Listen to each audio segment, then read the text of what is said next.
And obviously our first reaction is just absolute shock and devastation that once again we're seeing such huge death tolls in a factory accident like this. But I guess the next one is just incredible anger and frustration that ever since the Spectrum factory disaster you mentioned earlier, so that's almost 13 years, we've been calling and calling on the industry, on the UK retailers to do something, and they've done nothing, and we're once again faced with just the most horrific disaster that you could imagine.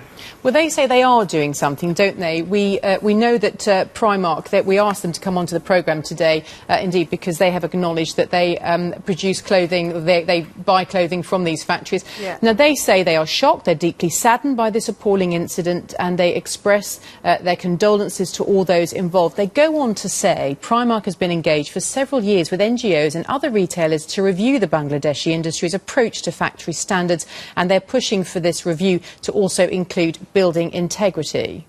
Yeah, I mean, I think that's the point. In the last 8 years, we've seen brands and retailers from the UK and from other places constantly sitting in meetings and writing statements and doing reviews, and we've seen no concrete action to actually improve the safety standards. We should be doing, we should be seeing actual concrete action right now. People should be on the ground checking those factories, making the improvements. But the reality is that to improve those factories to the level they need is going to cost. It's going to need investment, and that's what everyone is trying to avoid. But if you're going to use, if you're going to use factories in countries like Bangladesh, which is obviously very important for their economy, you have to take responsibility to make sure that the workers that you're using are not risking their lives so that we can have £2 t-shirts on our high street.